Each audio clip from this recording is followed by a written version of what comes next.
Boa noite a todos. O nosso trabalho de gestão de pequenas empresas é sobre gestão familiar. O nosso grupo é composto pelo Aruan, Brandon, Emerson, Maria Júlia e eu, Mariana. A empresa familiar ela é fundada geralmente pelo patriarca com o objetivo maior de suprir a necessidade financeira da casa. A empresa de perfil familiar representa mais de 90% dos negócios no Brasil. Apresenta como característica principal a propriedade e gestão na mão de 2 ou mais membros da mesma família, não descartando a participação também em atividades operacionais. Geralmente, os membros da segunda geração acabam adotando posições de direção, enquanto o fundador sendo CEO. A gestão familiar é dividida em 3 eixos: o eixo de propriedade, o eixo de família e o eixo de gestão. O eixo de propriedade é dividido em 3 fases, sendo o primeiro com o proprietário controlador, a segunda fase seria a sociedade entre irmãos e a terceira fase seria a sociedade entre primos. E ao longo das mudanças de gerações, esse eixo mudaria. O eixo da família começa-se com uma jovem família de aproximadamente 35 anos, onde começa a querer se tornar dono do seu próprio nariz, tendo um negócio próprio. A segunda etapa seria a entrada da nova geração da família, seria mais integrantes da família se juntando ao negócio. A terceira fase seria o trabalho em conjunto entre a primeira e a segunda geração. E, por último, a quarta fase seria a transição de poder, onde a segunda geração assumiria a empresa e a primeira geração sairia da empresa. Já no eixo da gestão, ela é dividida em 4 fases, sendo a primeira seria a empresa conseguindo espaço no mercado, buscando sobrevivência. A segunda fase seria o processo de expansão e formalização da empresa, onde eles já definiriam quais são as suas políticas organizacionais, aumentariam o número de funcionários, o número de vendas e etc. E a terceira fase seria o processo de maturidade, onde a organização já teria todos os seus processos e rotinas bem definidos e com uma clientela estável. E a quarta fase seria o processo de declínio. Então, essas empresas elas podem adotar 2 tipos de estratégias, as conservadoras ou empreendedoras.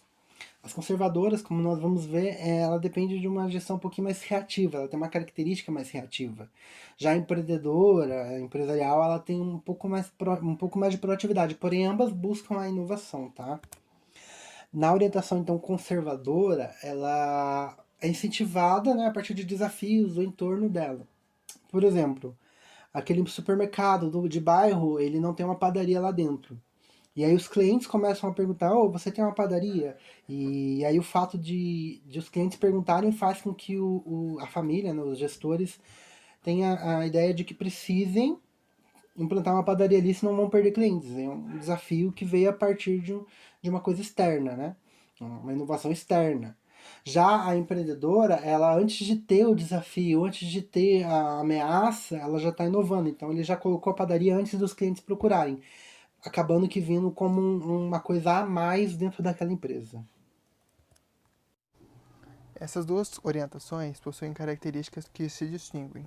Na orientação conservadora, ela possui um tipo estratégico onde a estrutura organizacional é altamente centralizada, fazendo com que os funcionários da alta gestão, os diretores, eles sejam especialistas apenas da sua operação, não tentando procurar fora do seu domínio. E com isso acaba se dedicando em melhorar apenas a eficiência dos processos já existentes.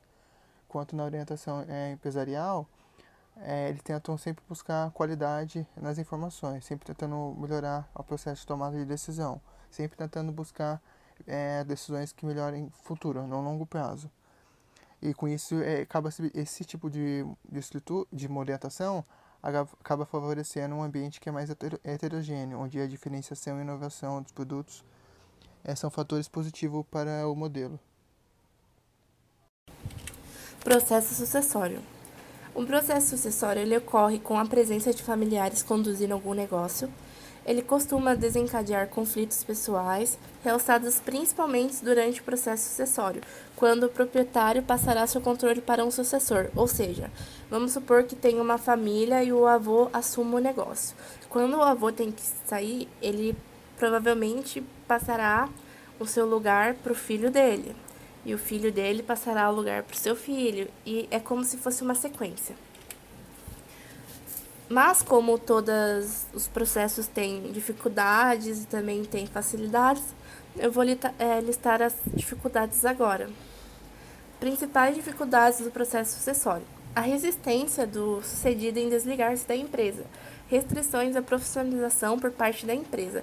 Ou seja, o fundador ele vai perceber o empreendimento como uma extensão de si mesmo. Vamos supor, o fundador ele está ficando um pouco idoso para aquele cargo, precisa se aposentar, mas ele não quer aceitar que ele terá que passar sua liderança, que terá que sair da empresa, então gera uma certa resistência por parte dele.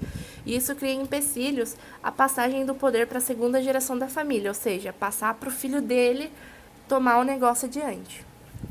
A crise política na definição de poderes, que são os conflitos de liderança, e devido a lacunas na capacitação de liderança do sucessor.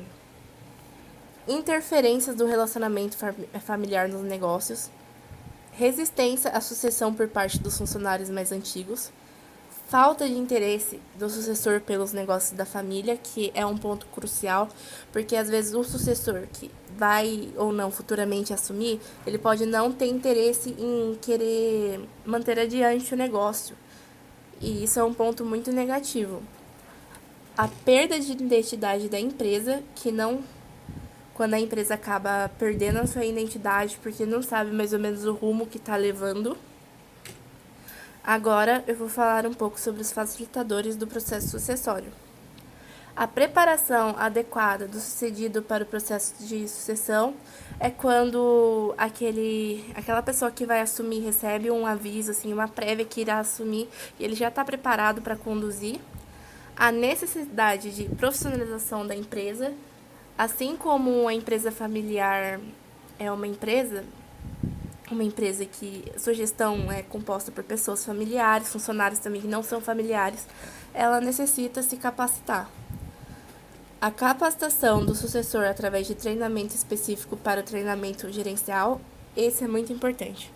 Porque independente se o sucessor ele é filho da pessoa que estava assumindo e foi passado esse cargo para ele, ele tem que se capacitar como um gerente qualquer para saber administrar, para saber resolver os problemas daquela empresa.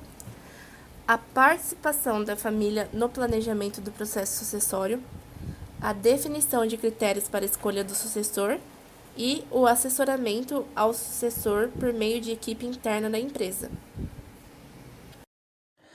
Então, o que chamamos de processo de profissionalização acontece na segunda geração, geralmente, que é quando a empresa ela deixa de só estar, a tomada de decisões, a gerência, os funcionários altos da empresa deixam de ser necessariamente pessoas da família e se tornam pessoas contratadas, gerentes salariados, que tenham suas experiências, suas formações em si. Quando ocorre isso, é uma tomada de decisão que deixa de ser na mão da família, então a empresa está se tornando mais profissional, está ocorrendo uma profissionalização que nós chamamos.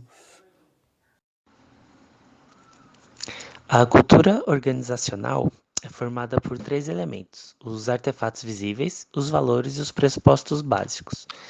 Artefatos visíveis são toda a parte física da empresa, como por exemplo o seu logotipo e a sua arquitetura.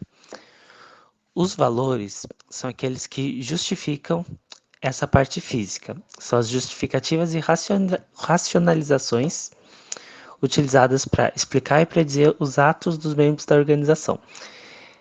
Então, por exemplo, o logo do Itaú é um quadrado azul, essa é a parte do artefato visível, e o valor por trás desse logo é a ideia de confiança e solidez.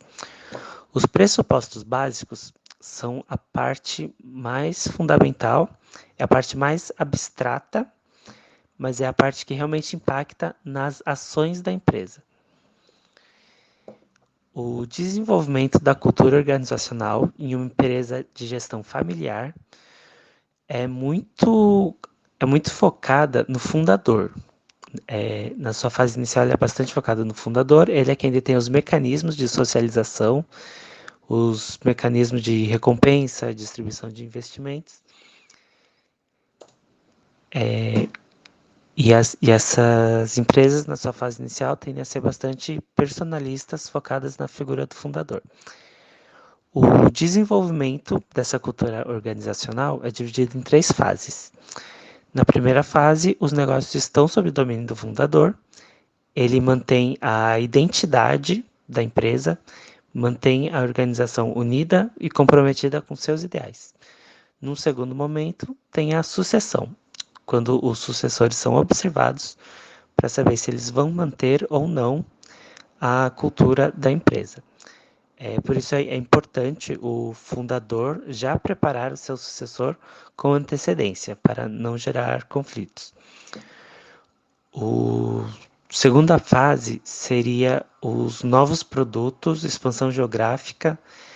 A empresa expande sua área de negócios e na empresa citada no artigo, por exemplo, ela se expande pelo país, então ela tem várias unidades em diferentes lugares e algumas dessas unidades acabam tendo culturas diferentes por não ter uma interferência tão direta do fundador. A terceira fase seria a idade madura e declínio, onde tem uma estabilização interna dos relacionamentos, falta motivação para a mudança e existe a necessidade de uma transformação. Sem essa transformação, a empresa pode ser levada ao declínio.